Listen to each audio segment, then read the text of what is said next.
철학적으로 정치를 어떻게 하는 게 옳은 건지에 대해서 정치학에 관련된 서적이다라는 게 대부분 한 60% 정도가 노자의 도덕경은 정치인들이 봐야 될 정치학 서적이다라고 얘기를 합니다. 왜냐하면 이제 모든 것이 보면은 통치자와 백성 간의 관계로 설정이 되고 있거든요, 노자가. 그래서 이제 정치학 서적이다라고 하고, 실제 우리 도올 선생 같은 경우는 노자를 철저한 정치학 서적, 이런 정치와 제도에 관한 학설이다라고 얘기를 합니다. 그리고 또 한쪽은 뭐냐면 노자의 도덕경은 양생술이다. 그래서 이제 자기 몸을 건강하게 하고 수명 장수하고 신선이 되는 양생술, 양생 서적이다. 양생에 관한 서적이다. 이렇게 이제 얘기를 하고, 또 한 측면에서는 이제 그렇지 않다. 노자의 도덕경은 우리의 삶의 길을 제시하는 삶의 지표인 글이다. 이 정도 세 가지로 보통 노자를 논의를 많이 합니다. 그러다 보니까 우리가 이제 우리가 그래서 받아들여야 될 건 그런 모든 시각들이 치우쳐져 있다라고 보셔야 돼요. 왜냐하면 이것이 정치에 관련된 서적이다라고 하면 정치인들이 봐야 되지, 우리 같은 백성들이 큰 도움 되겠어요? 정치 한 사람이나 봐야 되는 거고. 그 다음에 양생을 잘해서 오래 살고 신선이 되는 걸 꿈꾸는 사람 아니라면 양생술책이 아니라면 우리가 볼 필요가 없겠죠. 그 다음에 이게 그렇지 않고 우리 삶의 지침이다, 삶의 길이다 라고 했을 때는 약간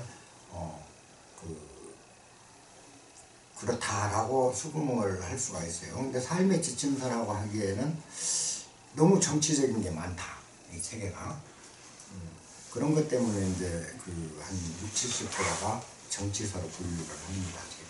그리고 실제 우리가 보면 춘추 전국시대가 마지막으로 이제 진나라에서 진시황이 통일을 하고, 통일을 할 그 무렵에 진시황의 통일 대업을 완성시키는 학문적 바탕이 한비자를 보고 한비자의 군주로서의 어떻게 행동해야 될 것인가, 이걸 가지고 진시황이 자기 통치의 지침을 삼았거든요.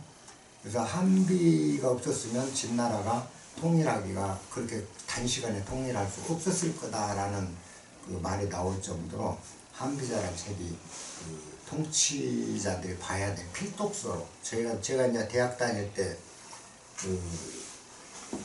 정치 외교학을 전공을 했는데요. 그때도 한비는 필독서로, 정치 학문에서 필독서로 읽게 만들어요. 근데 한비자를 보면 한비자 내용의 60%가 도덕경 해석이거든요. 그러니까 한비의 모든 사상이 도덕경에서 바탕이 돼요. 노자의 도덕경, 한비 사상이 바탕이 됩니다. 그리고 중국이 항상 한 왕조가 일어서서 오랜 세월이 흐르다 보면 부패하고 적폐가 쌓여서 이제 멸망하게 되죠. 분열되고 멸망하고 한 200~300년 단위로 계속 왕조가 교체되는데, 나라가 망해가고 그 다음에 전국이 혼란에 빠졌을 때 새로운 왕조가 들어설 때는 언제나 도교 사람들이 나서게 됩니다. 도교 정신으로 보통 천하를 통일해 가요. 그만큼 통치자들이 국가를 건립하고 세우는 데는 이 도교 사상이 핵심을 이뤘어요. 그래서 이제 정치학서라고 많이 봅니다. 우리가 보면 진나라를 무너뜨리고 항우하고 유방하고 청한대전을 거쳐서 한나라로 통일하는 과정에서도 도가 사상에 있었던 장자방이라는 사람이 도교 사상이거든요. 장자방이 그 역할을 합니다. 한나라는. 그러고 우리가 그 단통에 왔는데 명나라를 세웠을 때 명나라 건국 건국 당시에도 도교인들이 전부 책사들이 했어요. 그 군사를 운영하는, 그리고 국가 정치 기반을 잡는 사람들은 거의 도교였어요. 당나라도 마찬가지예요. 장태종 그 통일 과정을 보면 도교인들이 전부 나섭니다. 그리고 송나라도 그랬고요. 그러면 중국 역사에서 그게 아닌 건 이민족, 예를 들어서 그 원나라나 청나라 같이 이민족이 국가를 세울 때 외에는 언제나 새로운 왕조가 설 때는 도교 사람들이 도교 사상으로 그 지도를 해요. 그러고 이제 국가가 완전히 그 새로운 국가가 건립이 돼서 안정기에 들어가면 유교가 도교를 교체를 합니다. 그래서 난세에는 도교, 치세에는 유교가 중국 사상 내의 흐름이에요. 모든 게.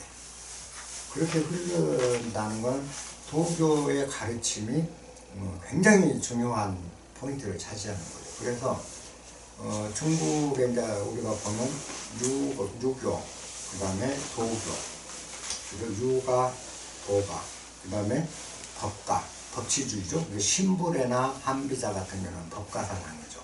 이 법가, 상황도 법가고, 이 법가도 도교에서 출발해요. 도가에서 법가, 그 다음에 현가, 형벌로 나사를 다스려야 법으로, 현가도 마찬가지. 그것도 도교가 출발점이에요. 그래서 이제 도교 자체가 그만큼 중국에서는 뿌리 깊은 그 학문적, 그다음에 철학적 바탕이 세워져서 언제나 도교와 유교가 저울질 하듯이 교체를 합니다. 그래서 그러다 보니까 이제 도교 이걸 정치인들이 꼭 봐야 될 서적이기도 해요. 근데 우리가 이제 그럼 왜 도덕경을 봐야 되느냐 하면 이게 이 정치서이지만 사실은 나를 닦아고 나를 재발견하는 내 내면의 이야기들이 다 이 도덕경 내용이라는 거예요. 쉽게 얘기하면 나라를 다스리는 그 군주가 나라를 다스릴 때 불상현하라. 현인을 숭상하지 마라. 왕은 그렇게 얘기를 해요. 현인을 숭상하게 된 모든 백성들이 자기도 그 눈에 들려고 모방을 하게 되고, 그죠? 그래서 이 현인을 숭상한다고 하면 백성들이 바로 도적이 되기 시작한다고 얘기를 해요. 따라 살라고 그러고 자기도 배가 아픈 거야. 그 현인을 숭상하지 말고 무위통치를 하라, 이런 식으로 이제 도교에서 가르치는데, 이걸 우리 내면의 이야기를 보면 내 안에 현이 잘나 보이는 거, 좋아 보이는 거, 훌륭해 보이는 거, 멋져 보이는 거, 이런 걸 숭상하지 말라. 내가 그걸 숭상할 때 내 안은 허물어지기 시작하는 거죠. 실제 나는 잘난 사람도 아니고 또 내가 현인도 아닌데 나는 항상 저기를 향해서 가고 저기다 목표를 두고 나는 이런 사람이 되고 싶어 하는데 실제 나는 항상 여기 있거든. 나는 언제나 잘난 놈도 아니고 아무리 내가 발버둥 치고 높이 하고 학문을 많이 읽어놔도 항상 발견되는 건 내 못난 뿐이더라고. 항상 못나 있어, 나 보면. 그럴 때 실제 나는 여기 있는 이 존재가 나지, 저 멋져 보이는 거기에 내가 가 닿고 싶은 존재가 내가 아니라는 거죠. 그래서 아까 백성이라는 건 내 안의 백성을 얘기한다라고 보면 이 노자 안에, 도덕경 안에 있는 모든 이야기들이 내 내면의 이야기로 돌아와요. 귀결이 됩니다. 나중에 공부하시면서 보면 어쩌면 이렇게 우리 속살림을 노자가 이렇게도 자세히 풀어놨는가. 그래서 이 노자를 하다 보면 어떤 게 있냐, 기독교인들은 완벽하게 성경을 다시 읽게 됩니다. 왜? 성경과 똑같은 얘기를 해주고 있거든요. 불교인들은 불경을 다시 읽게 돼요. 완벽한 불경 해설이거든요. 그 다음에 이 유교 사람들, 우리가 유교는 도교가 항상 적대관계라고 하는데 유교 사상도 나중에 가서 맥이 도교하고 똑같은 맥으로 와 닿으니까 결국은 다시 하게 돼요. 예컨대 우리가 이황 태계 선생님 같은 경우는 완벽하게 그 사문난적 정통성리학이 아닌 거는 완벽하게 배척했던 분이에요. 불교도 굉장히 배척하고 도교도 배척했어요. 그건 사문난적이라. 태계 선생님 굉장히 완고하신 분인데 이분이 그렇게 도교를 비판하시면서도 주석서를 내셨어요. 도덕경 주석서를 조선시대에 3권이 나와요. 우리나라 주석서가. 율곡 이황 그 다음에 나중에 정약용 분이 냅니다. 그만큼 핵심 유교 사상도 나중에는 여거하고 통일이 돼요. 굉장히 이게 소중한 서적입니다. 그래서 되게 이제 이 도덕경을 우리가 공부하게 사전에 이걸 아시면 참 좋은 거예요. 그러다 보니까 이게 서양으로 도덕경을 건너가서 서양에서 굉장히 동양 고전 중 가장 많이 읽히는 책이 도덕경이에요. 그 다음으로 많이 읽히는 게 논어, 그리고 3번째 많이 읽히는 게 주역입니다. 서양에서 동양 고전하면 타오라는 이름으로 나던 도덕경, 그 다음에 논어, 룬이라고 서양에 번역되고 논어, 그 다음에 더 북 오브 체인지, 변화의 서라고 번역돼서 나오는 주역. 요게 동양 고전의 3대 고전인데 그 중에서도 도덕경이 가장 많이 읽혀요. 도덕경이 최초 영문으로 번역된 건 17세기로 거슬러 갑니다. 그러니까 그 17세기에 도덕경이 서양에 가서 영문으로 번역되면서 우리나라도 지금 보면 도덕경의 판본이 굉장히 많아요. 판본이 그 주석서도 많고 다양해요. 아까 우리 지금 그 서점에 가서 노자 그 해설해 놓은 해설서 사람들이 학자들이 뭐 이 사람 대성 해 놓은 걸 보면 거의 한 60권 70권 나와요. 우리나라도 그 정도 되죠. 근데 서양에서 영문판으로 각각 버전이 다른 영문판 도덕경 버전이 60버전입니다. 60가지의 판본이 번역이 됐어요. 그리고 러시아, 프랑스, 독일어 이런 그 기타 외국어까지 합치면 현재 판본이 서양에서 번역된 그 도덕경 버전이 73종이에요. 그래서 동양 고전 중에서 가장 많이 읽힙니다. 왜 그럴까라고 우리가 생각해요. 요게 서양의 도덕경이 가는데 20세기 중반에 도덕경이 서양에서 폭풍을 일으킵니다. 그래서 신과학운동, 모더니즘 운동이 도덕경이 이끌어낸 그 근본이었어요. 도덕경 요것으로 그 진실을 보는 눈, 그죠? 그 다음에 과학이 과학이어서는 안 된다. 과학이 인간을 위한 학문이어야 된다는 새로운 신과학주의가 도덕경에서 탄생이 된 거예요. 그러다 보니까 도덕경은 서양에 대한 각광을 받습니다. 우리는 무시하고 있었죠, 그동안에. 그 정도로 이제 그 서양에 이게 많이 알려져 있고, 이 도덕경은 중국에서 발생된 거지만, 우리나라에 전래된 거는 그 고구려 때, 그러니까 삼국시대에 한국에 그 도덕경이 들어옵니다. 그래서 그때 이제 공식적 기록은 당태종이 당나라를 통일하고 고려를 침공하기 이전에 그 도덕경과 도사들을 고구려에 보내요.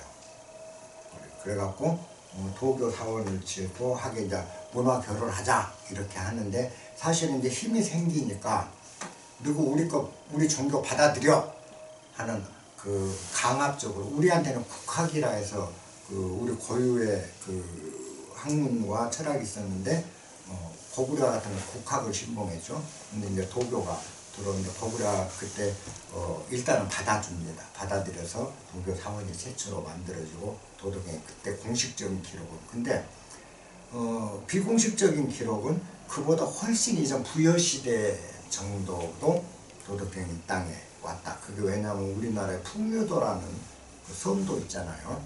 풍류도로 최치원 선생 같은 경우는 뭐라고 표현했죠? 유불선이 다 통합된 그 우리의 그거다.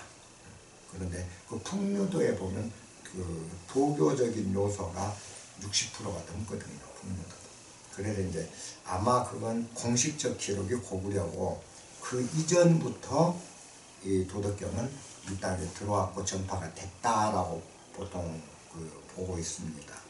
그리고 우리나라에서 와서 삼국시대에는 그다지 주석서가 없었어요. 그러다 고려 때 와서 주석서가 한 4, 5종 지금 역사적으로 해서 보존된 게 한 2종이 있습니다. 그리고 조선시대에 와서 주석서가 한 3, 4종 나왔고, 그 다음에 이제 매월당 공식적인 매월당 김시숙 선생님이 산문집이나 이런 데 보면 도덕경을 가끔 여기저기 해설해 놓은 게 많이 보입니다.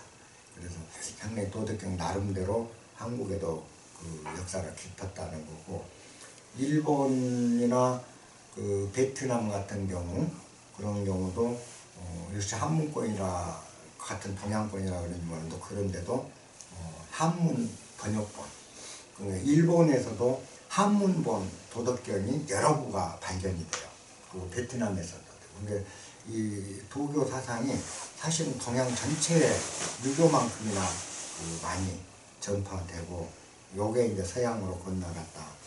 이게 그렇게 이제 오랜 세월 동안 문화적인 바탕이 됐던 이런 서적들인데, 우리가 이거를 이제 한번 이번 기회에 읽어보자. 그게 이제 의미가 참 깊은 거죠. 일단 그 정도가 이제 도덕경이 지금 읽히고 있는 상황이고요. 이 도덕경을 저술한 사람은 보통 이제 우리가 노자로 알고 있습니다. 근데 노자라는 사람은 노자에 대한 중국 최초의 역사적 기록은 사마천의 사기에 나와요. 사기의 노자 신한열전이라고 해서 한 대목이 있어요. 사기 가지신 분들은 집에서 보면 노자 신한열전이라고 부분인데, 그게 뭐냐, 노자와 신불의 그 다음에 한비 세 사람의 열전을 한꺼번에 묶었습니다. 그게 뭐냐, 신불에나 한비 같은 법가들이 다 노자류라는 거를 이미 그때 당시도 사기가 쓰일 당시도 그만큼 법가 사상에 도교 사상이 깊이 침투해 있었다라는 걸 암시하고 있거든요. 근데 사마천 사기 노자 신한열전에 보면 노자는 이름이 귀이자, 우리나라 율곡 이하고 똑같습니다.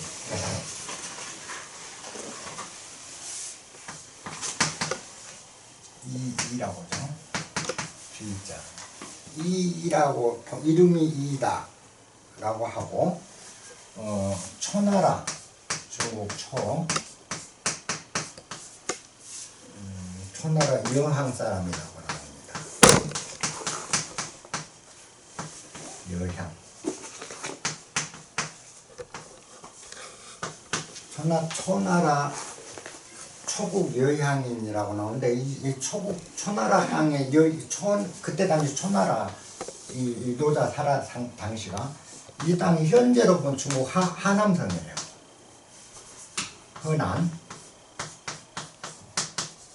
하남성 노급이라는 데가 있습니다. 지금도.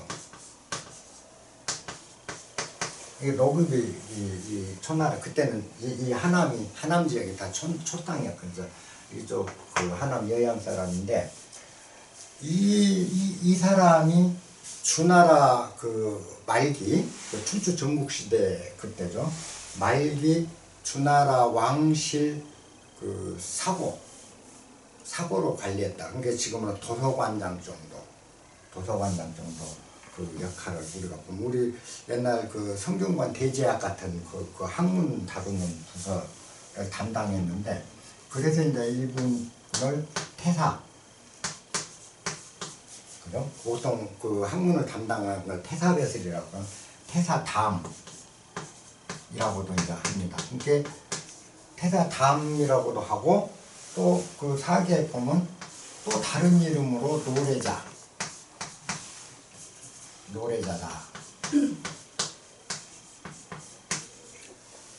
이 본 이름은 이고, 벼슬은 태사직에 있는데 태사 때 이름이 담이다. 태사담이 바로 노자다. 그리고 혹 많은 사람들이 노래자라고 불렀다. 노래자입니다. 그게 뭐냐, 노자가 엄마 뱃속에서 81년을 살다가 머리가 하얀 노인이 때 태어났대요. 그래서 늙은이가 태어났다 해서 늦게 온 자, 노래자로 호칭을 했다라고 사기에 보면 기록이 되는데, 그건 아마 노자에 대한 그 존중심, 또 탄생 신비, 우리가 아나 설화처럼 이 사람이 신비화되는 상황이었던 것 같아요. 어쨌거나 요게 이제 노자인데, 이분이 탄생한 연도는 보통 기원전 580년에서 500년 사이로 봐요. 기원전. 그러니까 지금부터 한 2500년, 2600년 전 사람이에요. 굉장히 오랜 전인데, 우리나라로 하면 아마 고조선 말기 아니면 부여, 요 무렵일 거라고 보시면 돼요. 예. 요 무렵인데, 요때가 이제 주나라가 망하고 춘추시대가 시작됐을 때입니다. 그러니까 여러분들이 요걸 잘 생각하셔야 돼요. 이 춘추시대.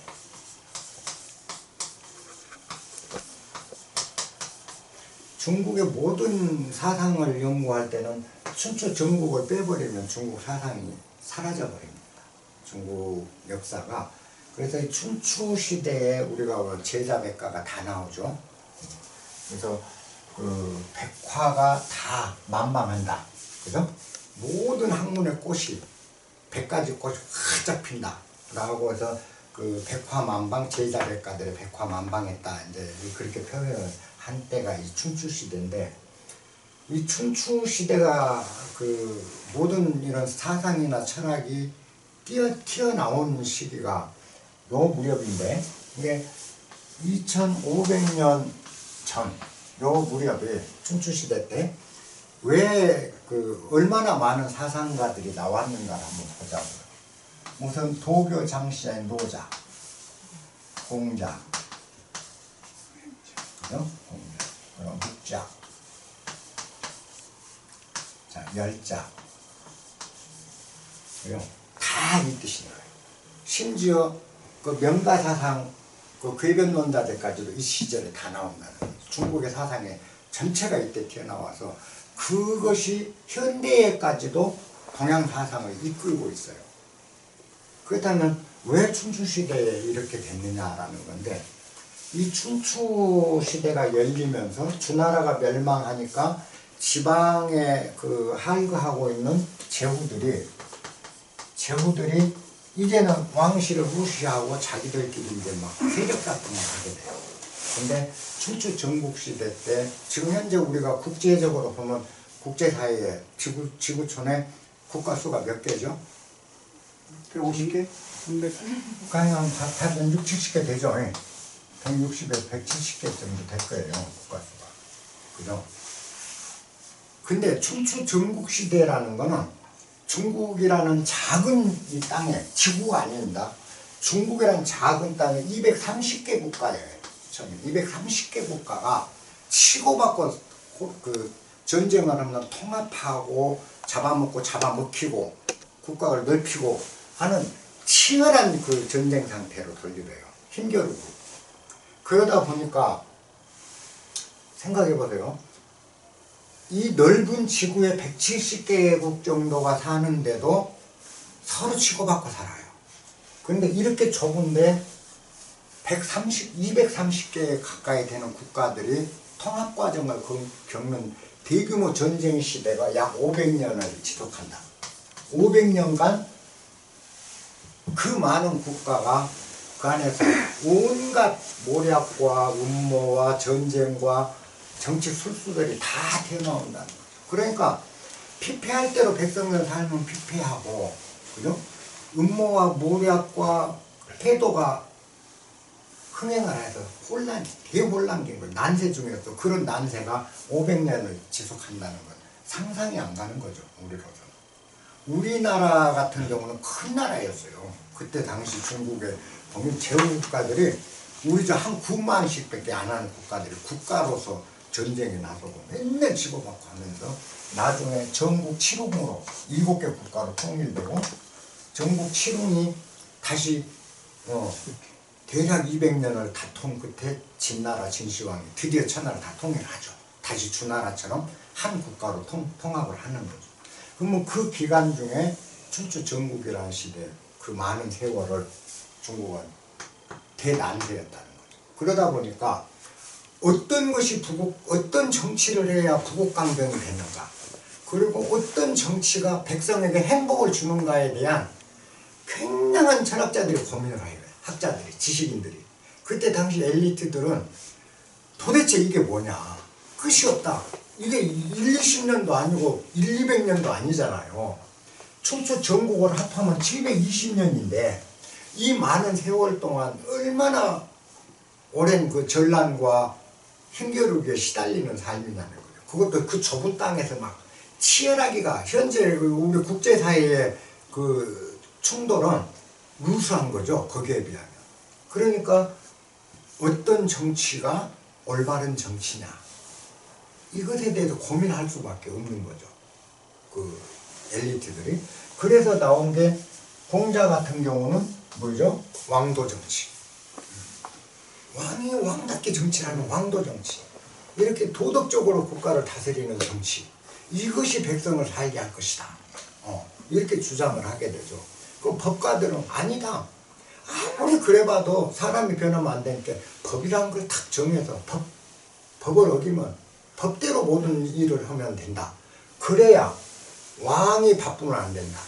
왕이 맨날 이 일도 하고 저 일도 하고 하면 그 왕이 어떻게 무의정치를 하냐. 노자의 무의정치를 실현하는 것은 법을 딱 정해서 법대로 모든 게 굴러가게 두면 왕은 한 일을 팔짱 다 끼고 있어도 아무 일 안 해도 무의해도 무불치 다스려지지 않는 게 없다라는 이상사회가 실현된다라는 게 법가사랑의 출발입니다. 그런 식으로 이제 정치 제도를 어떻게 해야 된다 고민. 그 다음에 두 번째가 그렇다면 이 정치가 내가 예를 들어 유교에서 그 왕도 정치가 이상 정치다라, 왜 왕도 정치가 이상적이다라고 해야 되는가? 법가들이 법이 이상 정치다라고 하면 왜 그런가? 노자의 무의 정치는 무의가 왜 이상적인 정치인가를 설명하는데 왜 그게 이상적이냐? 이것에 이상적일 수 있어야 되는 거죠. 국민의 행복인 거죠. 국민이 진정 자유하고 국민이 진정으로 행복한 상태, 그걸 실현하는 정치가 돼야 된다. 그렇다면 국민이 진정으로 행복하다는 건 뭘까? 국민이 진정 자유롭다는 건 뭘 의미할까요? 여기에 대한 또 고민이, 다른 고민이 생기는 거예요. 이게 먼저 해결돼야 거기에 맞는 정치론이 나오니까. 그래서 국민의 행복과 질서, 그 다음에 안녕, 이걸 보장하는 게 유교에서는 오상이다. 5가지, 삼강오류. 그죠? 도덕적인 무장. 그렇게 해서 겸양과 예의와 뭘 다, 인의예지시는 사람을 다 이런 걸 하면은 국민들 생활은 안정되고 행복해질 수 있다. 이렇게 요거를 하도록 정치에 도입을 하는 게 왕도 정치다. 요게 유교의 전체예요. 그러다 보니까 이제 법가에서는 세상에 그런 놈이 어디 있냐? 다 통치자가 되면 지 생각대로 끌고 가지. 왜? 인간이라는 건, 인간의 생각이라는 건 너는 국민의 행복이 이거라고 생각하지만 나는 국민의 행복이 다르다. 다른 게 국민의 행복을 생각한다. 통치자에 따라서 국민의 행복 개념이 달라지기 때문에 통치 방법이 통치자 마음대로 바뀐다. 그래서 법으로 규제해야 된다. 이게 법가예요. 그래서 인간의 행복, 자유, 이거의 뭔가라는 그 근본적 사유가 먼저 전단계로 필요하고, 그 인간의 행복을 또, 행복이란 건 뭔가를 규명하려고 보니까, 그렇다면 인간의 본질은 뭐냐? 인간이란 도대체 뭐냐? 그죠? 우리 인간 하기 전에 인간이란 도대체 뭐냐? 어떻게 태어났고 어떤 성격을 가지며 인간이란 건 무엇이 참 인간인가에 대한 고민이 또 나와요. 그래야 그 다음 그런 인간이 행복하려면 뭐가 돼서 인간의 본질. 이게 철학이 이렇게 되면서 이 시대에 아까 처음에는 정치 제도나 이런 것이 문제에서 하다 보니까 인간의 행복과 자유라는 개념이 뭔가가 규명돼야 돼요. 이걸 규명하려고 인간의 본질이 뭔지, 우리의 본원적인 참 나가 무엇인지 이런 것에 대한 고민이 또 시작이 돼요. 이제 철학이 밑바닥까지만 내려가요. 그러다 보니까 인간의 본원은 뭐다? 어디서 왔냐? 우리가 어디서 왔냐? 근원이 우리 자신이 어디서 왔고 어디로 가느냐? 그 다음에 우리를 있게 한 존재가 뭐냐? 우리 인간이 존재하게 하는 이게 뭐냐? 하다 보니까 이제는 인간 본질에서 다시 우리를 있게 한 그 무엇이 도대체 우리를 존재케 하고 이 세상 만물을 존재하게 한 그것이 뭐냐? 이제 여기까지 들어가는. 그러면 이 시대 이전에는 뭐였죠? 천. 하늘이야. 하늘과 신. 하늘이나 천신이 상제가 인간을 존재하게 했고 세상을 다 존재하게 했다. 이 천의 사상이었어요. 근데 이제 학문적 춘추 전국시대를 보면서 하늘이 무너진 거예요. 천이 무너진 거예요. 그때부터 인간은 하늘이 낸 게 아니다. 깨어나기 시작한 거예요. 하늘이 낸 게 아니다. 그렇다면 무엇이 우리를 있게 하냐. 여기에 대한 것이 근본 문제가 제기되기 시작하거든요. 거기서 출발하는 게 근원이에요. 최초 이 우주는 어째서 생겨났으며 하는 근원적인 문제로 들어갈 수밖에 없어. 한 춘추 전국 시대에 학문이 그래서 발전한 거예요. 이 치열한 난세를 종식시키는 방법이 뭘까? 그래서 행복한 인간의 삶을 성취하는 방법이 뭘까? 이걸 고민하다 보니까 진짜 행복한 인간 그리고 자유로운 인간의 삶을 구현한다면 그렇다면 인간의 행복이 뭔지가 먼저 나와야 돼요. 인간의 행복이라는 게 밝히려고 보니까 인간의 본질이 뭔지를 모르고는 행복이라는 걸 알 길이 없는 거예요. 인간의 본질을 탐구하다 보니까 우리를 존재케 하는 게 뭔지 이게 문제가 돼요. 그래서 나온 개념이다. 도의 개념이 나온 거죠. 이제 하늘을 대신해서 도가 자리를 차지하게 돼요. 인간뿐만 아니라 이 세상 우주 만물을 존재케 하는 것은 하나의 도다. 그리고 그것이 무엇인지 모르면 하나의 원리라는 거죠. 원리가 있다. 뭔지 눈에 안 보이지만 그 원리가 있다. 그래서 이제 우리가 얘기하는 근원 문제가 맞습니다. 요게 우리가 보면 춘추 전국 시대에 지금 현대까지도 그때 2500년 전 그 어두운 시절이죠. 아직 제대로 그 철기 시대도 안 열렸어요. 청동기 시대입니다. 청동기. 이 시절에 발달한 학문이 현대에 와서도 인간의 근원적 철학적 물음에서는 현대 어떤 철학보다 우수한 철학으로 자리 잡고 있는 거예요. 왜 그 어둡고 우리가 뭐 원시대나 다름없는 이 시대에 만들어진 이런 철학 서적들이 지금 서양 현대 과학이 최고로 발전된 데서 이걸 보고 신과학운동이다 뉴모더니즘이 왜 일어나겠는가 이걸 생각하고 이 학문은 더 불학문이 없는 거예요. 그때 당시 일어난 그만큼 그 시대에 많은 고민들이 있었다. 여러분들 그걸 전제로 하셔야 돼요. 그래서 이제 이런 속에서 그 근원이 뭔지에 대해서 최초로 밝혀주는 자가 노자입니다. 그 이전까지는 다 신. 신이 인간을 낳고 세상 만물을 낳은 거다. 그래서 항상 그 인신 공양, 사람 태워서 죽여서 피 뿌리고 공양하고 그걸 많이 했잖아요. 그 원시 이 시대에. 근데 이후부터 중국은 인문시대로 들어갑니다. 사람. 인문시대. 신에서 인간. 그러니까 세계에서 신의 세상에서 인간의 세상으로 가장 빨리 바꾼 역사가 중국이었어요. 자, 그리스 로마 3세기 4세기까지도 로마 다신론 신들의 세상. 제우스부터 시작해 다. 그죠? 우리가 근데 중국은 그런 나라들 기원 후에도 다 그랬는데 그 이전에 2500년 전에 이미 인문주의가 시작이 됐다라는 거죠. 그게 노자의 공예예요. 노자와 공자의 공예입니다. 그러면 노자는 이제 그 도의 개념을 처음으로 도라는 말을 노자가 씁니다. 그래도 도라는 말을 쓰는데 도는 새로운 삶의 길이라는 거예요. 도라는 건 삶의 길. 그래서 도는 길도자를 쓴 건 뭐냐? 길도자를 쓴 건 만물이 다니는 과정에서 저절로 생겨나는 것이 길이다. 이 모든 만물이 다니는 과정에 저절로 생겨나는 게 길이다.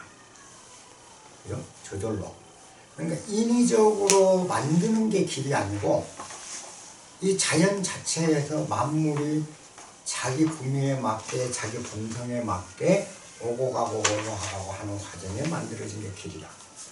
우리가 산에 가서 보면 멧돼지, 토끼 이런 것들이 항상 토끼몰이를 가서 보면 토끼는 쫓으면 도망을 다시 그 길로 돌아요. 우리 원래서 토끼몰이 해보면 산을 한 바퀴 삥 돌아 떠돌아. 계속 그 길로만 가. 이렇게 토끼가 항상 다니는 길, 토끼 길이 만들어져요.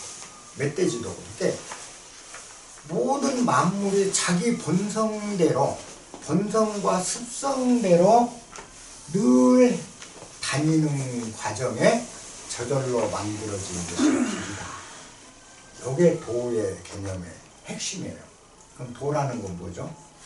도라는 건 인간의 삶의 길인데 우리 인간으로 하면 인간의 삶의 길이 도인데 우리가 인위적이고 억지로 꾸미는 게 아니고 우리 본성 그대로 있는 그대로 우리 본성대로 늘 오고 가면서 만들어지는 길, 그게 삶의 길이에요. 근데 우리는 지금 어떻게 생각하죠? 교육을 받고 또 학습을 하고 하면 세뇌가 돼요. 이것이 바람직한 인간이 아니야. 이것이 바람직한 거야. 경쟁에 이겨야 훌륭한 사람이야. 세뇌되잖아요. 그죠? 근데 이렇게 세뇌되면 이제는 경쟁에 이겨야 돼. 요게 길이 돼버려요. 근데 이건 참 길이 아니라는 거죠. 참된 길은 세뇌되지 않고 우리 본연에 있는 그대로의 우리가 행동하는 데서 나오는 길, 그렇게 살아가는 삶의 방법, 이것이야말로 참된 삶의 길이다 라는 의미에서 도라는 말, 길도자를 쓰기 시작한 거죠. 그래서 요게 이제 뭐냐, 있는 그대로, 몸은 있는 그대로, 자연 그대로가 오고 가는 과정에 만들어지는 것이, 저절로 만들어지는 것이 이 길이다, 도다. 그렇다면 뭐냐, 모든 것이 자기 본성대로 저절로 왔다 갔다 하는 거에 저절로 만들어졌다라는 것은 모든 것들이 그 길에 의존하고 있는 거예요. 심지어 우리뿐만 아니라 심지어 상제까지, 그동안 하늘, 상제나 신까지도 이 길에서는 어긋날 수 없다. 모든 것의 출발점이자 모든 것들이 귀착적, 자연스럽게 만들어진 길이야말로 모든 것을 유래하는, 있게 만드는 존재이기도 하고, 모든 것이 살아가는 길이기도 하고, 모든 것이 소멸되는 원리이기도 하다 라는 의미에서 이제 여기 최고가치로 등장을 합니다. 그래서 도라는 말을 처음 이제 썼다, 그렇게 보시면 돼요. 그래서 노자의 도는 결국 뭐냐, 인위적으로 한 게 아니고 있는 그대로 우리 본성에서 행동하고 그 행동을 통해서 닦여져 나가는 것, 늘 그렇게 반복되는 과정에 하나의 질서 같은 걸 생겨나는 상태, 이것이야말로 참된 도다. 그 도라고 따로 설정할 길이 없다라는 거죠. 도라는 것. 그래서 도라는 게 분명한 게 있지만 그 길이 이거다 저거다 할 수는 없다라는 거죠. 그렇게 자연스럽게 만들어져야 된다. 그래서 이제 무의, 자연 이렇게 노자 사상을 보통 얘기하는 이유도 이 도의 개념이 출발점이 여기이기 때문에 그렇다. 그래서 실제 노자의 도는 인간의 삶이에요. 그래서 아까 그죠? 삶의 길이 도다. 삶의 길. 근데 뭐죠? 노자 도덕경 제일 처음에 일단 삶의 길이 도라고 노자 사상 자체가 그런데 도덕경 첫 번에서는 요것이야말로 삶의 길이란 이런 것이다 라고 규정한 순간 정상적인 삶의 길이 아니다. 다 때려버린다는 거죠.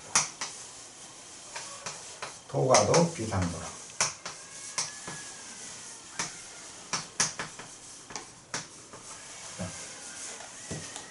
삶의 길이라는 것을 여기서는 요건 도입니다. 우리가 얘기하는 도가 요거는 말할 도예요.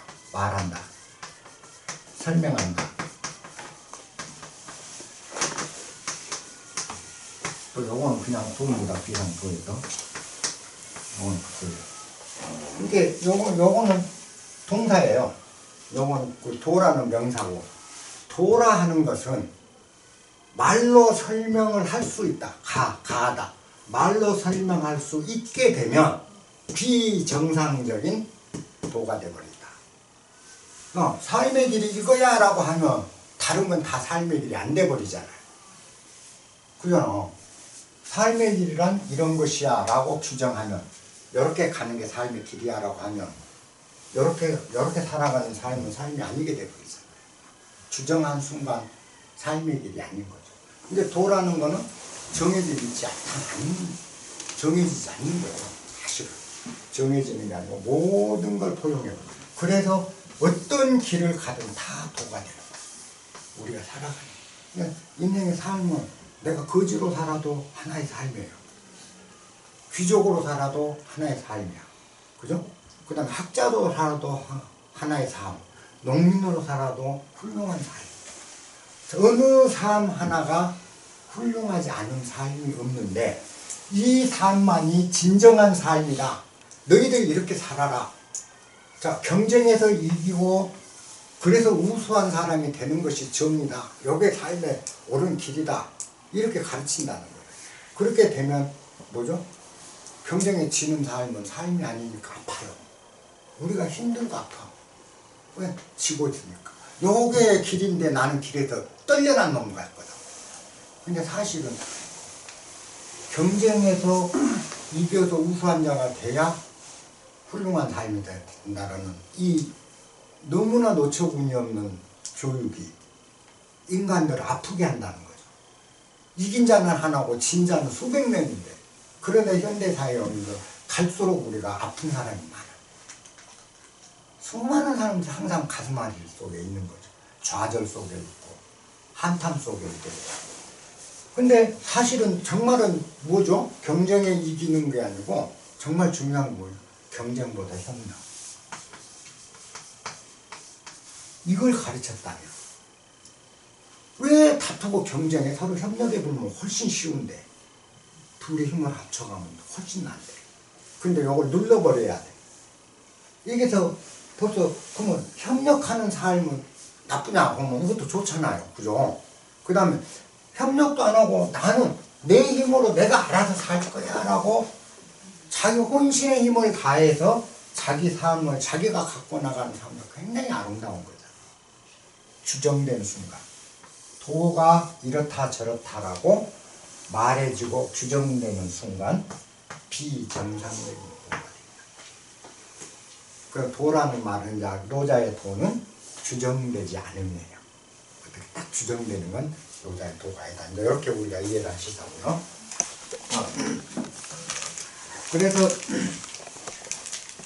그 노자 사상에 보면 장자에 보면 그런 얘기가 있는데 이제 우리가 노자 공부를 들어가기 전에 전체를 아울러야 되는데 소나 말이 장자에 보면 소나 말을 사람들은 소나 말을 코를 뚫고 코를 뚫어서 콧뚜레를 끼우고 말발굽을 채워서 넣는다. 그리고 타고 밭을 갈게 하고 우리가 타고 다니고 아무튼 그러면서 부린다. 그런데 소나 말이 콧뚜레에 끼어서 묶이고 재갈이 물리고 말발굽을 끼운 대신 잘 얻어먹는다. 그럼 이 소나 말의 본성이 본래 코가 끼고 재갈이 물리고 말의 그 쇠붙이를 박히는 것이 소와 말의 본성이겠는가? 아니면 조금 배고플지라도 그런 데 끼지 않고 지가 뛰고 싶을 때 뛰고 자유로이 초원을 오고 갈 수 있는 소의 삶이 소나 말의 본성인가? 인간에게 코가 끼고 묶이는 것이 소와 말의 본성이겠는가? 어떤 것이 본성이냐는 질문을 해요. 그죠? 우리가 한번 생각해 볼 문제거든요. 그러면 정말 대신 잘은 얻어먹고 요게 원래 그것 본성은 그런 대접받는 게 아니고 자연에서 있는 그대로 자기들이 자기 삶을 살아가는 게 소와 돼지에게 가장 행복한 날이라는 거죠. 마찬가지로 인간도 마찬가지예요. 제도나 법이나 윤리라는 이런 모든 것으로 딱 코를 띄워놓고 딱 제약을 가해놓고 이렇게 살면 우리가 너희들한테 놀아줄게. 국가에서 은혜를 베풀고 혜택을 줄게. 이게 국가 역할 아닙니까 지금까지. 그죠? 제도, 법, 도덕, 규율 이런 것으로 우리의 코와 발을 다 묶고 코를 띄워놓고 그래놓고 요대로 요 안에서 네가 활동하고 이렇게 살면 대신 네 안전하고 굶어 죽을 일 없고 전쟁에 안 맞아 죽고 그거 우리가 다 해줘. 이게 국가의 역할이다. 그잖아요. 과연 우리 인간이 그런 제도나 법에 코가 끼어서 먹여주는 대로 살아가는 것이 우리 인간의 본원적인 존재 자체가 갖고 있는 근원적 자유와 행복인가? 우리의 본질인가요? 노자가 출발하는 게 그거예요. 그 질문을 하는 거예요. 이 도덕경에서. 그렇지 않다라는 거죠. 그렇지 않다.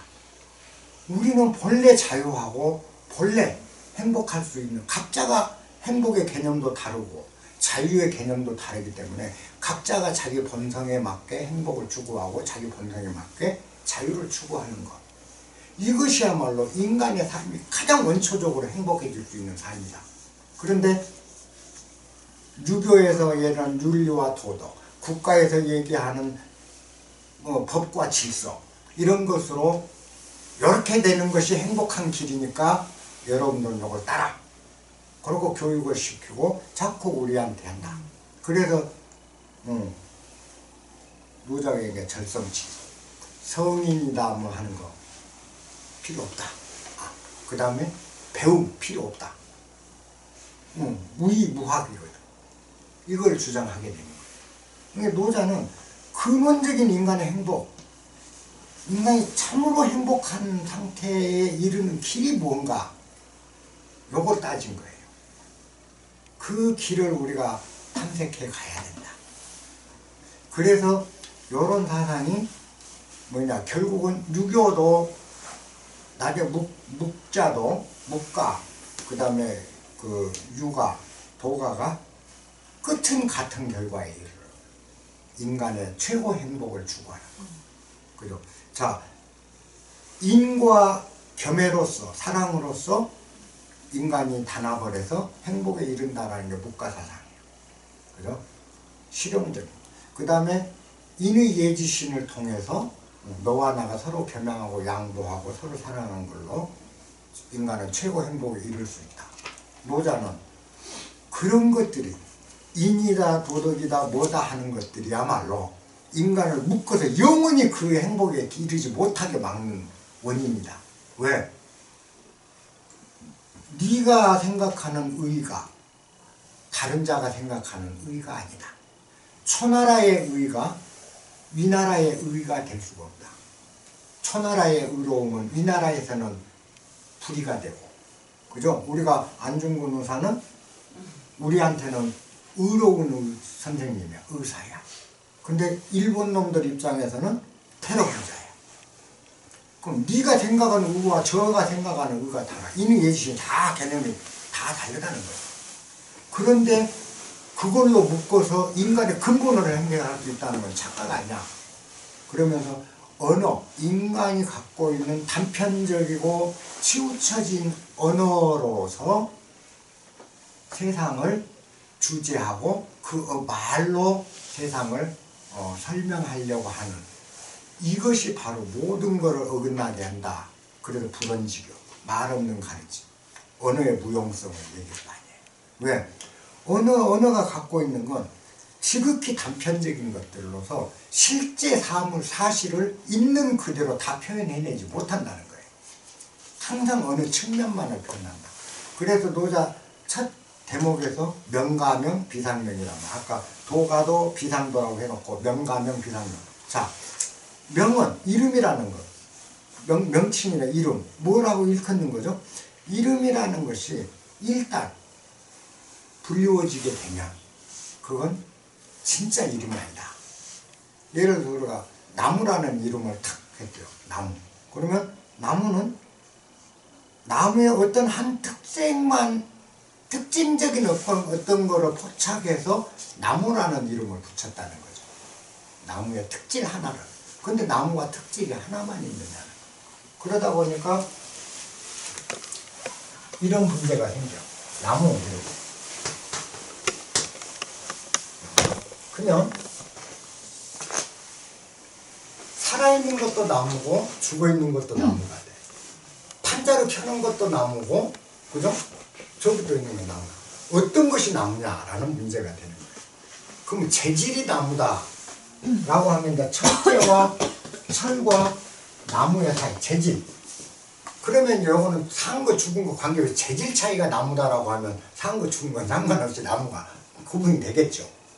근데 재질을 떠나서 보면 나무라는 걸로 봤을 때는 나무 자체가 표현할 수 있는데 너무 한계에 있다는 거예요.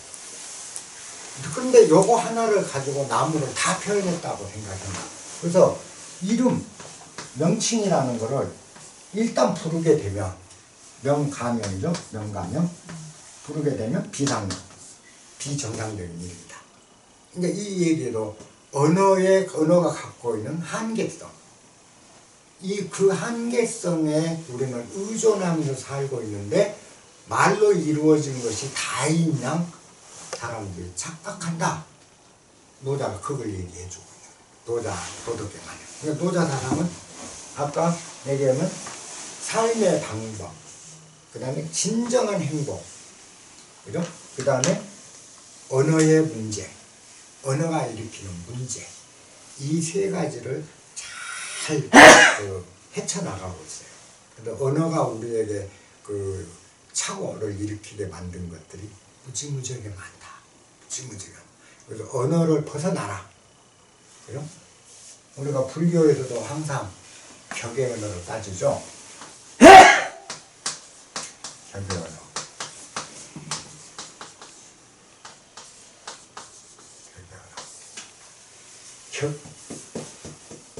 언어 밖의 언어를 따진다는 거죠. 그래서 불교에서도 불림 문자, 문자를 세우지 말고 직지인심, 직접 마음으로 파고들라. 불림 문자, 직지인심, 이게 격의 언어. 언어라는 것이 인간에게 전달할 수 있는 건 한계가 있다. 그런데 그 언어에 의존하다 보니까 진실을 보지 못한다. 우리가 그렇게 이제 얘기를 해요. 그것이 노자도 마찬가지입니다. 그래서 이제 노자 사상이 중국에서는 노자와 유교 묵가 사상이 크게 싸움을 합니다. 항상 그 철학적 다툼을 해요. 다툼을 하는 과정에 이게 싸움이 학문을 더 풍성하게 만들어요. 철학을. 그래서 서로 비판하다 보니까 더 풍부해진 겁니다. 학문 영역이. 그건 당연히 그렇게 되겠죠. 그래서 동양 사상이 되게 이끌 대로 이끌어가는 거죠. 이런 것들이 다 이 노자의 공로고, 공자의 공로고, 묵자의 공로가 되는 거예요. 여러분들이 중국학이나 동양학을 공부할 때 노자, 그 다음에 묵자, 공자는 아셔야 돼. 다 몰라도 그 3대 주류를 알아야. 그러고 나면 불교가 보여요. 그래서 불교가 인도에서 발생됐는데 인도에서 불교는 완전히 사라졌죠. 불교가 전멸했잖아요. 전멸하고 중국에 와서 꽃을 피워요. 그리고 현재 남아있는 세계 경전들도 실제 인도 땅에서 발견되는 경전, 빨려 경전은 몇 권 없어요. 다 중국말 번역된 경들뿐이에요. 경의 90%가 중국어 경입니다. 그리고 인도어로 쓰여진 거는 10%가 안 돼요. 전 세계의 경전들. 그만큼 중국에서 불교가 꽃피운 건 뭐냐? 불교가 갖고 있는 색채가 중국에 오다 보면 도교하고 딱 들어맞는 거예요. 불교의 공사상이 도교의 무사상으로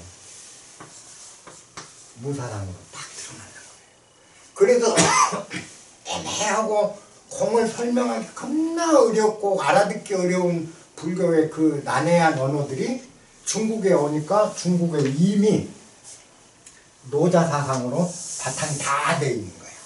그 불교들은 굉장히 쉽게 된 거예요. 그래서 중국에서 나중에 보면 부처님 직계가 중국에서 형성되죠. 달마가 오면서부터 쭉 불교가 완벽하게 중국화돼 버리는 거죠.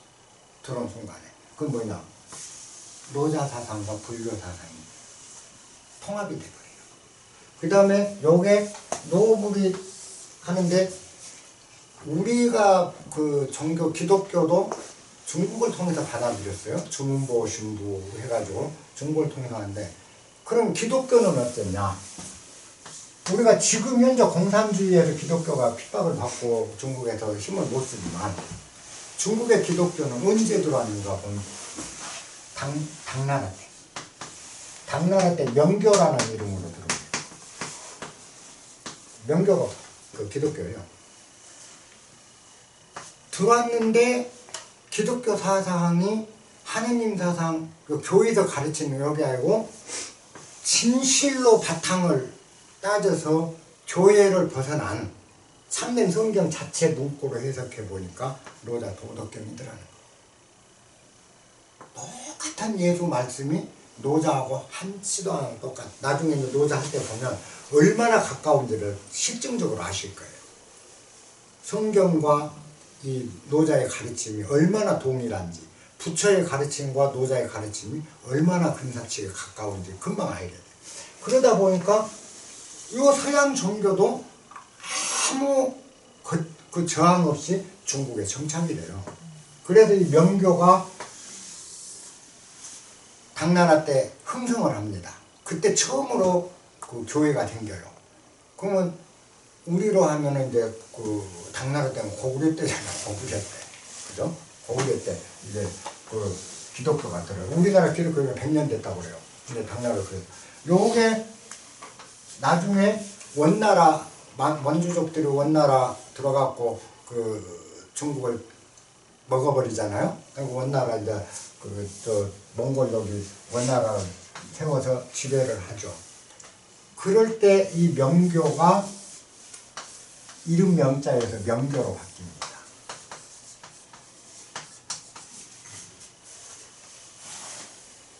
요 명교 신자가 누구냐? 주원장이에요. 중이었죠, 중이었던 주원장.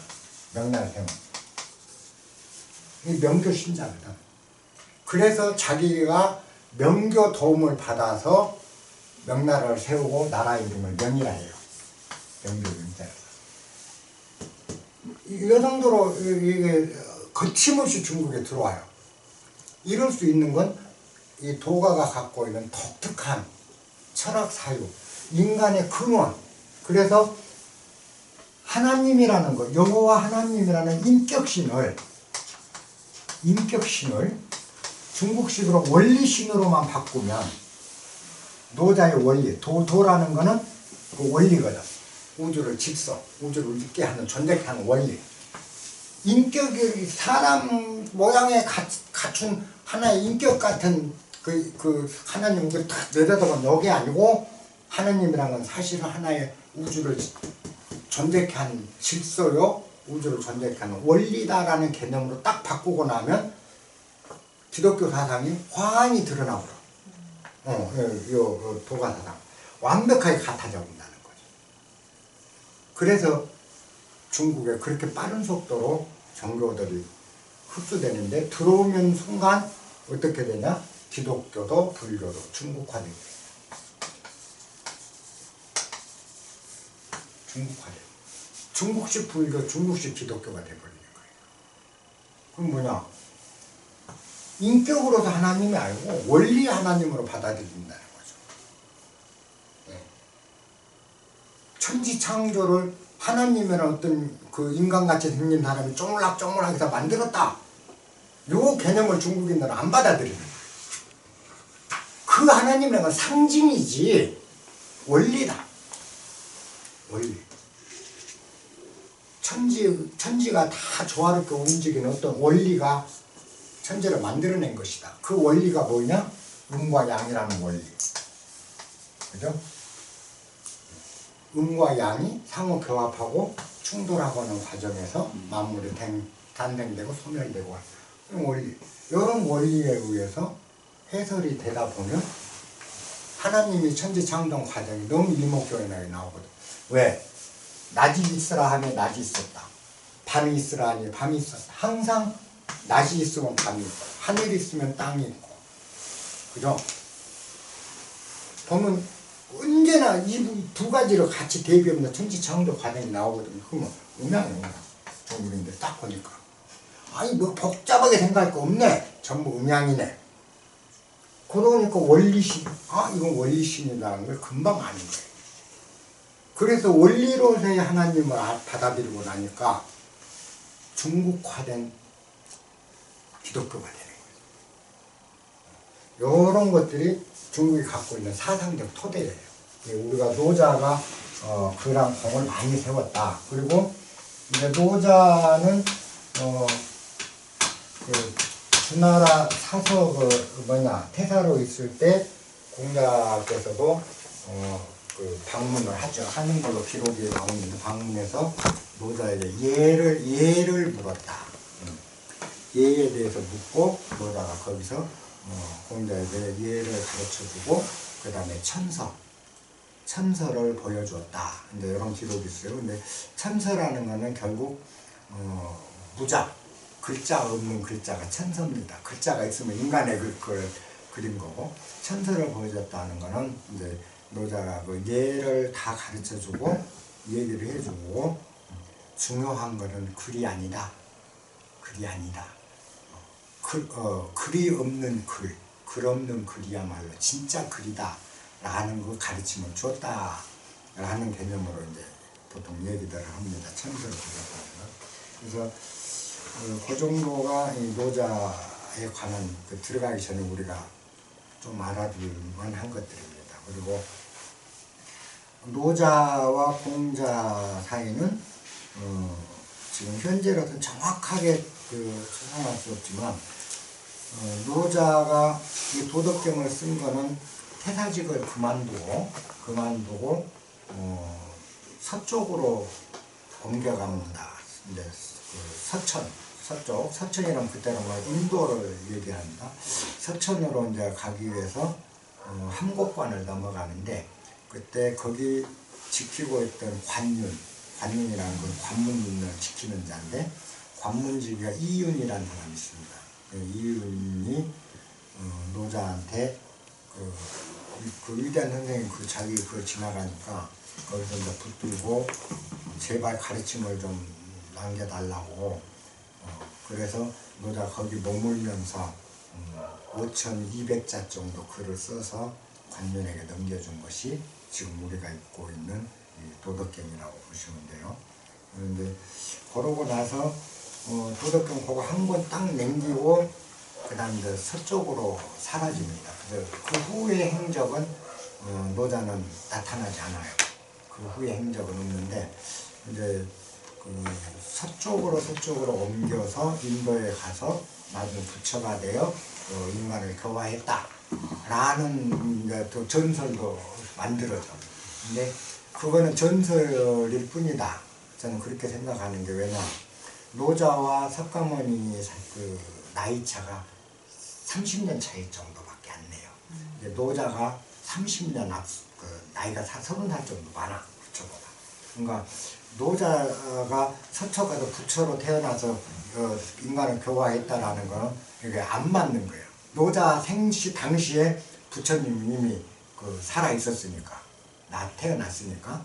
그러고 부처님보다 공자님이 약 20살 정도 뒤에 태어나요. 그래서 노자와 부처가 30살 차이, 부처와 공자가 20살 차이.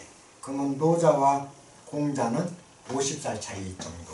그래서 그 공자가 20대 때 태사 그 담한테 가서 그 예를 물었다라고 하는 거는, 그때 공자 그 20대 때 갔을 때 노자는 아마 70대였을 거예요. 나이가 그 정도 됐을 거예요. 근데 그 시대에 성인들이 뜻밖의 굉장히 많이 나옵니다. 근데 동양만 그랬냐면 그 시대에 서양도 소크라테스가 태어나요. 그래서 4대 성인이 예수, 소크라테스, 공자, 석가모니, 이게 다 4대 성인이 그 무렵에 다 태어나요. 그 시절에. 근데 요것도 참 우연이라고 봐야 될지 뭔지 모르지만, 정말 그 시대는 뛰어난 사람들이 많이 탄생했던 시절 같다. 요거에 이제 우리가 여기까지 하면은 도덕경을 들어갈 수 있는 이제 전 단계 강의를 마감을 할게요. 더 깊은 거는 이제 여러분들께서 다른 이제 또 서적들이나 자료들을 검색해 보시면 노자에 되는데, 사실 노자가 어떤 사람이냐 뭐 이런 거는 지금까지 한 거는 지식적인 측면에 지나지 않아요. 우리 지식 밀리는 일밖에 안 되는 거예요. 근데 실제 지식은 정말 쓸데없는 거 머릿속에 담아놔봐야 아무 도움 안 돼요. 이런 거는 이야기거리로만 하고, 정말 중요한 거는 우리가 인문학이나 이런 그 고전들을 읽는 목적은 내가 변하기 위해서거든요. 그죠? 내가 변하고 내 삶이 변하고, 그리고 내 삶과 내가 변함으로써 나와 이웃의 관계도 새로운 그 변화로 맞이하는 것. 그래서 중요한 건 내가 변하는 거지. 아무리 책 읽어도 내 삶이 늘 똑같고 나는 하나도 안 바뀐다면 책 읽거나 마나. 그래서 앞에 이런 건 정말 지식에 불과한 거예요. 지금까지 제가 강의한 거는. 그래서 저는 지금까지는 노자를 몇 차례 했었습니다. 그 전에 이제 대구, 여기 피아골에서 했고, 성진제 여기 좀 여덟 번 했는데, 노자를 하면서 서론 강의를 처음 해봤어요. 왜 그러냐? 전 서론 지식은 쌓지 마라. 우리가 배워야 될 건 진정한 변화를, 내가 인문학을 공부하면서 내가 확 바뀌는, 그래 내 존재가 뒤바뀌는 그 기쁨을 맛보는 것이 중요한 것이지, 머릿속에 지식 쑤셔 넣어갖고 그 사람 참 많이 안에 소리는 들을지 모르지만 지는 하나도 안 바뀌었다면 그 머릿속에 무겁게 엉뚱한 것만 담고 다니는 결과이기 때문에 안 했는데, 오늘은 인원수도 많고, 그래도 노자 들어가기 전에 시대적 배경과 도덕경이 왜 이렇게 중요하고 익힐 만한 것인지 그것에 대해서 서론으로 얘기를 했고, 이제 도덕경을 여러분들 보면 책마다 조금씩 다릅니다. 판본에 따라서 글자가 달라요. 또 내용도 조금씩 다릅니다. 이렇게 여기 책에는 이렇게 나왔는데 왜 그러지, 이건 하실 필요 없어요. 보통 우리나라에 있는 거는 크게 두 가지로 보시면 되는데, 중국 같은 데는 정말 다양해요. 우리나라는 거의 그 두 종류 부분으로 통용이 하나가 한나라 초기에 하상공 선생이 그 주석서를 하상공본이 하나가 있고, 그 다음에 한말 위진 남북조 시대 때 왕필이 주석서를 낸 왕필본, 요 두 가지 판본을 가지고 한국에는 보통 출판해서 서적을 냈기 때문에 한국에 통용되는 것은 하상공본과 왕필본 두 종류 정도 있다라고 보시면 큰 차질이 없을 거예요. 그리고 그 중에서도 보통 한국 그 노자 주석서나 글을 쓴 사람들이 왕필본을 토대로 하는 게 7, 80%가 다 왕필본을 토대로 하고 있어요. 그게 왜 그러냐면 왕필이라는 사람을 우리 조선조 숙종 때까지만 해도 공자묘나 우리 공부하는 데 있지 옛날 서원 이런 데서 그 공자 그 성인들 제사를 올리고 추존을 해서 추앙을 하고 그 행사를 할 때 공자, 그 다음에 맹자, 그리고 주자, 왕필, 이 네 분을 항상 모셨어요. 그만큼 그 왕필이 그 유교에 끼친 영향이나 유교 사상을 발전시키는데도 굉장히 큰 역할을 하다 보니까 하상공본보다는 우리나라 쪽에 알려진 건 거의 왕필본입니다. 그리고 이 왕필이라는 사람은 여러분들이 잘 아는 그게 그 삼국지에 보면 형주를 다스린 유표라는 사람이 나오죠. 유표. 그 유표가 보면 그 좀 어리버리한 사람처럼 나와 삼국지 소설에나. 근데 사실은 그 유표가 아주 뛰어난 학자입니다. 원래 이 왕필은 유표의 학문을 전수받은 자예요. 유표의 외종손이에요.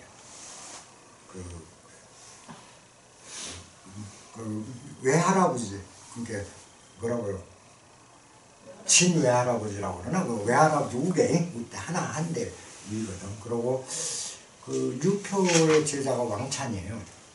왕찬은 나중에 조조 밑에서 굉장히 크게 활동을 하죠. 그래서 그 집안이 왕찬 집안에 태어난 게 얘인데, 유표와 양찬 양가의 그 학문을 다 한 몸에 받은 게 그 왕필인데, 그럼 이제 유표나 왕찬이나 이 뛰어난 사람들은 누가 길러냈냐면 채용이라는 선비가 길러냅니다. 우리가 그 서예하신 분들 알죠? 구서 배울 때 그 채용의 구서 감정법 했잖아요. 채용이 다. 근데 채용이 만권서란 책을 만권을 갖고 그때 당시에는 대단한 거죠. 그거를 그 왕찬에게 다 물려줬고, 그게 이제 손자인 왕필에게 전달돼서, 왕필은 어렸을 때부터 공부할 수 있는 분위기였는데, 이 왕필이 지금까지 있는 저 왕필 주석서가 현재 중국에서는 한국에서 가장 중요한 주석서로 쓰여요. 근데 이 주석서를 쓴 나이가 왕필이 18살 때 썼어요.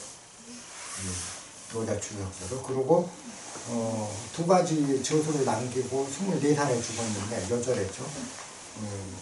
22살 때부터 24살 때까지 주역 주석서를 쓰대요. 그러고 주역 주석서를 매듭을 못 짓고 죽어요. 그래서 아주 위대한 그 천재 학자인데, 이 사람이 써놓은 그 주석서가 이제 그 우리나라에 있는 주석서예요. 그러니까 우리 그 도올 선생도 왕필을 많이 인용을 합니다. 내가 그 강의할 때 한번 들어보니까 왕필 인용을 많이 하고, 다른 분들도 노자 책 써놓은 걸 이리저리 읽어보면 왕필본을 많이 참고를 해서 해석을 합니다. 근데 안타까운 건 이제 왕필본을 거지것대 원본으로 참 볼 수 있으면 좋은데, 한국말로 해석하는 과정에서 왕필본도 왜곡이 굉장히 많더라고요. 제가 우연히 이제 한 권 사갖고 쭉 그 번역 내용을 읽어보니까 아쉽더라고요. 그 왕필이 의도했던 주옥 같은 그 내용을 번역 과정에서 잘못 번역돼갖고, 아이고, 참 이건 안타깝다 할 정도인데, 대부분 그 왕필본이 우리나라 그만큼 많기 때문에 큰 차이는 안 날 거예요. 전부 왕필본으로 근본으로 책들이 나오니까. 근데 조금씩 내용이 다르다 하더라도 그런 거는 오래된 서적 2500년 전에 써졌던 책이다 보니까 후대에는 필사하는 과정에 한두 글자가 오탈자가 생길 수도 있었겠구나. 그래서 여러 가지로 나온다. 근데 그 중에 우리나라나 중국이나 대종을 이룬 건 사상공본과 왕필본이다. 그래서 차이가 있다 해도 아주 미세한 차이니까 그런 건 집에서 공부하실 때도 그냥 넘어가시면 될 거예요. 다음 시간에 이제 본문 강의 들어갈게요. 오늘 너무 서로